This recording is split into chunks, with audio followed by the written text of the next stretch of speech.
Bien bonjour, en tant que président de catch en scène, CES, catch en scène, il fallait que je fasse un bilan. Même si c'est un bilan de milieu d'année, mais c'est quand même un bilan, et on fera un autre bilan, voilà. Ouais, les bilans c'est important, et bon, faut toujours être équipé, voir s'il faut autour de soi, quand même, parce que bon, quand on parle, on assure. Donc, qu'est-ce que je disais? Je disais que c'est important, c'est quelque chose, c'est un facteur qui, voilà, c'est, le gala, c'est la structure même professionnelle du catch. Les gens qui pratiquent le catch en dehors des galas ne peuvent pas se les considérer professionnels. Donc déjà, sur ça, c'est dit. Parce que il y a trop de gens qui se prétendent être professionnels de ceci, professionnels de cela, alors que bon, en réalité, ils sont pas professionnels du tout, quoi. Un catch, ça se pratique en gala, et qui plus est, avec des cordes. Alors, la polémique aujourd'hui, c'est de dire est-ce que il faut euh, trois cordes, ou avec, vous savez, là, les petits trucs là, qui vont entourer les cordes, là, qui font trois sur les coins de ring, ou un coin de ring uniforme. Je pense que le coin de ring uniforme, c'est bien. Pourquoi? Parce que au cas où que vous proposez ça à une mairie et que vous voulez que le club de boxe du troisième âge du village présent puisse faire une petite représentation en gala de catch, c'est possible. C'est possible. Aussi, voilà, quoi, c'est bien sûr aussi, bon, il y a l'association féminine des anciennes serveuses de cantine qui décident de faire un petit combat de MMA. Bah, l'assurance, hein, pour les non connaisseurs, je ne parle pas de l'assurance, je parle du free fight, du free fight. Et le free fight, c'est quand même quelque chose de dangereux, très légalisé, et on dénonce beaucoup de catch, mais on parle pas du free fight et de ses dérives rien qu'au niveau des shorts. Je ne m'étendrai pas là-dessus parce que je ne veux pas me risquer au procès. Je ne veux pas me risquer au procès et je préfère m'occuper du catch encadré par les galas. Ça veut dire que c'est du catch légal. Donc je reviens sur ce que je disais. Donc c'est mieux d'avoir un ring avec un coin uniforme pour pouvoir bien sûr proposer des premières parties de renom. Quant à la polémique, choisir Pom-Pom Girl ou Majorette, moi j'opterais plus pour Majorette. Pourquoi les Majorettes? Parce que les Majorettes c'est français. Majorette c'est français. Majorette c'est européen, c'est reconnu en Belgique, c'est important. Et surtout la chose c'est que aujourd'hui, comment qu'on peut prétendre être un cacheur si voilà quoi, on n'accepte pas d'avoir les majorettes en première partie. Voilà, donc quand j'étais petit, Prince, Biban, l'ange écarlate, tous ces gants, le charcutier de Benzéban, c'était des gants, ça, tout ça, il y avait des majorettes qui tournaient les bâtons. J'ai tourné les bâtons, et après ça, bon, bah voilà. Je vais même vous dire que certains cacheurs, sans foi ni loi, servaient des bâtons, des majorettes pour frapper leur adversaire. C'est mieux que les histoires de chaises et c'est beaucoup plus crédible que les affaires des catch américains, que leurs affaires de barbelés, punaises. Alors là, sur ça, je ne veux pas m'étendre parce que bon, j'ai pas envie d'avoir les producteurs de chaises ou de punaises qui me font un procès. Donc je vais éviter d'en parler. Je vais éviter d'en parler et je vais revenir sur les histoires de dialogue catch. Parce que bon, les catch en gala, c'est des catch encadrés professionnellement, et c'est important. C'est important, et faut bien préciser une chose, hein. Moi, avec toutes les mairies avec qui j'ai travaillé, et où j'ai présenté mes athlètes, ils ont toujours été contents. Ils ont toujours été contents, ils sont jamais plaints, ils ont jamais rien dit. Ils ont jamais rien dit, ils sont contents. Donc, et pourquoi? Parce que moi, j'ai fait mes catchs en gala. Sur l'affiche, il y a marqué grand gala de catch avec majorette. Et le plus important, surtout, je vais préciser ça, c'est quand on fait une buvette, il faut préciser sur l'affiche qu'on est une buvette, hein, parce que sinon, si vous ne mettez pas buvette, je vais vous dire que les pères de famille ne viendront pas. Les pères de famille, je veux dire, bon, le gosse, il dit,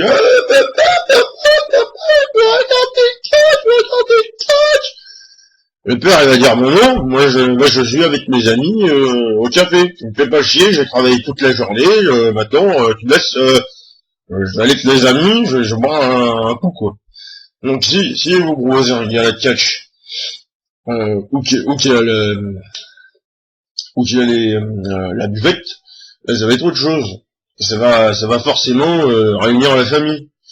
Donc forcément, il y aura l'enfant, il y aura le père, bon, faisant des allers-retours entre la buvette et sa place pour regarder le spectacle, et bien sûr, la femme, je veux dire la mère, quoi, qui va en quelque sorte se raviver de bons souvenirs en regardant les majorettes pratiquer leur figure, et puis bon, sera un petit peu, qui plus est, émoustillé par les athlètes qui performeront des figures d'excellence internationale, hein, ça c'est sûr. Donc, soyons clairs sur cette chose. Soyons clairs sur cette chose. Le catch en gala devrait être imposé. Pourquoi? Parce que c'est un encadrement qui est bien encadré. C'est un encadrement parfait. Parce que aujourd'hui, il y en a, bon, on va dire, allez, tiens, je vais aller faire le festival du jeu vidéo. Donc déjà, le jeu vidéo, c'est quoi le rapport entre le jeu vidéo et le catch? Parce que moi, hein, je veux vous dire qu'à l'époque, Innoventura, on la trouvait pas sur la PlayStation ou sur la Nintendo ou sur les histoires de Game Boy ou autre. Hein. C'était des gens valeureux, ils avaient prouvé leur valeur sur le ring, qui fait que voilà, ils ont tourné avec les plus grands dans le cinéma. Donc à la limite, que le catch soit au festival de Cannes, ça me dérange pas. Mais qu'ils soient dans un festival de jeux vidéo, là non. Moi je dis que l'exception faite où le catch doit être vraiment, c'est le festival de Cannes. Festival de Cannes, festival du cinéma. Idéal. Le catch en festival, je pense que c'est là où on pratique une dérive. Le festival du jeu vidéo, qui plus est, après ça va être quoi? C'est le festival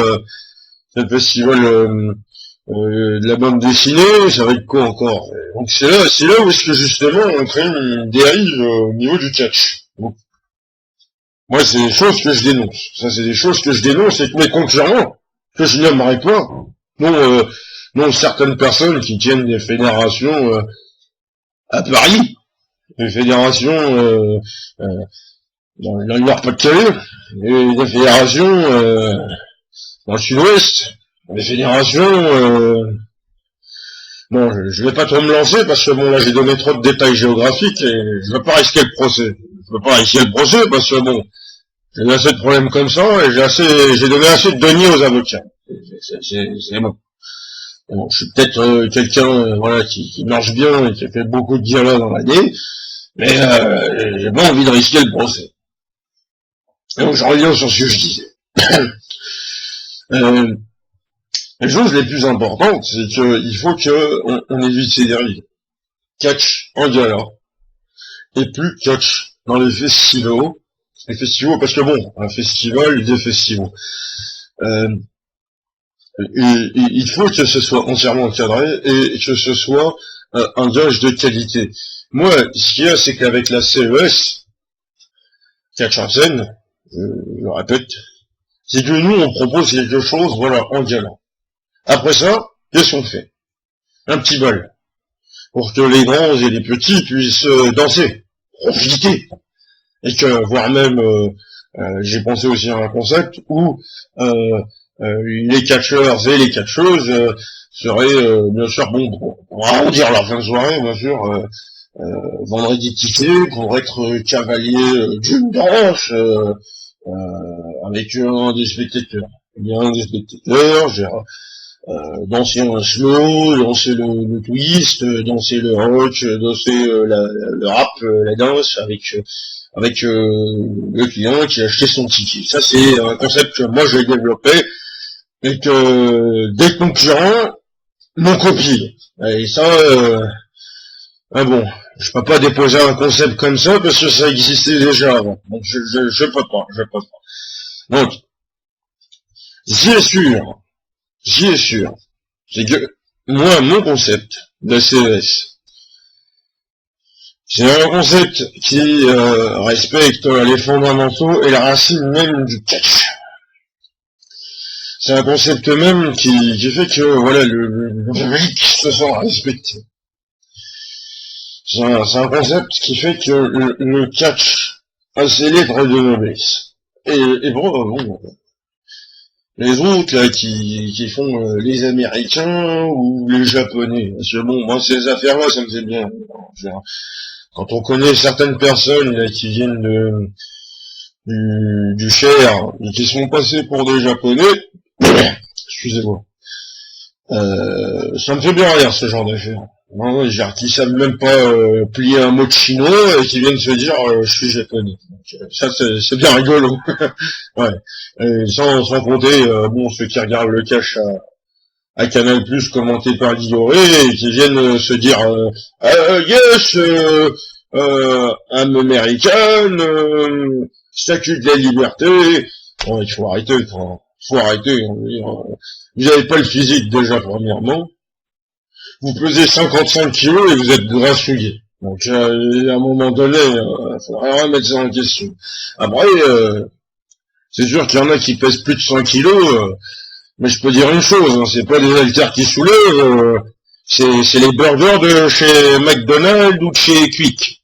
Et ça, franchement, ça c'est une dérive que je dénonce, c'est la surprésence de McDonald's et de Quick dans le circuit catch. D'ailleurs, j'ai refusé, je le dis bien et je le dis explicitement, quitte à risquer le procès, je m'en fous totalement. Quick et McDonald's de Pithiviers sur Saône se sont battus pour sponsoriser un demi-dollar. Et j'ai refusé les deux catégorismes. Parce que pour moi, ça c'est pas les valeurs que le catch défend. C'est pas les valeurs que le catch défend. Qu'un vigneron sponsorise mon dollar, ça me dérange pas. Qu'une terrine de sanglier, un producteur de terrine de sanglier de valeur sponsorise mon dieu le catch, ça me dérange pas. Mais que le McDonald's ou le Quick, ou je vais même aller plus loin, le Flunch ou le Casino Cafétéria, qui sont exactement la même chose pour moi, viennent sponsoriser un de mes gars-là, je dis non. Les sponsors que je tolère, c'est Aldi, Schlecker, Leclerc, Géant, et Carrefour. Ça c'est rassemblement familial. Le samedi, on pousse le chariot en famille, on est content, quoi. Et tout le monde choisit qu'est-ce qu'il veut manger. On va au rayon boisson, on prend. Moi personnellement, c'est quelque chose que j'aime partager en famille. Voilà. Parce que bon, en plus, ce qui est bien, c'est que dans une zone commerciale, il y a toujours tout aggloméré et réparti à côté, quoi. Le PMU, le Neuroto, directement, bon, le supermarché, bien sûr, oui, supermarché. D'ailleurs, j'ai fait plus d'un dialogue catch sur les parkings d'ED, quand ED, j'étais le premier, hein. Je me suis fait voler ce concept-là. Et j'ai pas fait de procès. J'ai été le premier à proposer des galas de catch sur les parkings de ED. Où, bien sûr, bon, il fallait battre son adversaire en le mettant dans un chariot ED et l'amener jusqu'à la caisse. Donc, c'était quelque chose qui a beaucoup diverti les gens, et on a réuni, pas moins de 50 personnes, mais c'est un événement vraiment extraordinaire que ED a renouvelé 3-4 fois. Bon, suite à un litige avec la maison mère, c'est pas renouvelé, mais cela dit, c'est un succès de la CES, excusez-moi. Donc, je perdais le fil de ce que je disais, excusez-moi, encore je vais parler de mes anecdotes, mais bon, j'ai un long vécu, et ma carrière en tant que catcheur, je ne vais pas revenir là-dessus, parce que bon, tout le monde le connaît, et ma carrière en tant que promoteur fait pas lire plus d'un dans l'Hexagone. Assure-moi, aujourd'hui, si je suis présent, et qu'il y a des politiques qui me soutiennent, comme Jean-Louis Borloo, comme Jacques Lang, de droite et gauche, hein, comme Anderlu, comme Krasucci, fut-il, pour un certain temps, même s'il était dans les syndicats, comme Monsieur Chirac, oui, qui m'a permis un jour de faire un gala en Corrèze, lors de la sortie, lors de l'arrivée d'un cru corrézien, et ce jour-là, il y avait mon catcheur fétiche, à l'époque, je crois que c'était Didier Goubert, qui avait décidé de se costumer en bouteille de vin, et qui avait vraiment levé les foules, et c'était vraiment bien. Il avait levé les foules et il avait battu un catcheur déguisé en statue de la liberté pour bien dire, voilà, nous, on se fait pas chier dessus. Ça s'était passé en 1992, si je pense, ou je ne sais plus. Je reviens, je reprends le cours de ce que je disais. Oui, donc c'était possible. Voilà, le catch en gala. La meilleure manière d'encadrer le catch, ça reste le catch en gala. Et j'espère que les pouvoirs locaux comprennent très bien qu'est-ce que je dis, parce que tout ce que je dis, c'est approuvé, c'est vérifié. Les 3/4 des catcheurs de bonne volonté, les vrais professionnels qui se trouvent en Hexagone et en Europe, voire même les quelques Américains anciennement catcheurs à la grande fédération américaine, que je dirais pas parce que j'ai pas envie de risquer le procès, sont d'accord avec moi. Un catch français à la française. Et pas un catch, on ne sait trop quoi, qu'est-ce que c'est. Disons-le. À mon époque, il n'y avait pas toutes ces histoires de Hotmail, de Minitel et de Internet et voilà que je dis que la CES c'est de la merde et que ma fédération à moi c'est moi. Et venez donc le dire en face. Venez donc le dire en face. Moi, mon bureau, il est au bar chez Marcel, hein, en Loir-et-Cher. Bar chez Marcel, vous me trouverez. Et vous avez qu'à consulter les pages jaunes, vous me trouverez. Et si vous avez un truc à me dire en face, dites-le. Et je l'écouterai très très bien. Je vais pas vous frapper. J'ai jamais frappé personne et je frapperai pas les petits merdeux. Je l'ai dit en passant. Donc voilà. Bon, sur ce, je dois retourner. Il y a une tournée qui arrive. J'espère que vous avez compris que l'essentiel doit être un catch, gala catch, encadré, en gala. C'est important. Merci à vous, et puis pour tous les catcheurs et catcheuses qui voudraient éventuellement cacher pour moi, vous pouvez m'appeler sur www.ces.fr.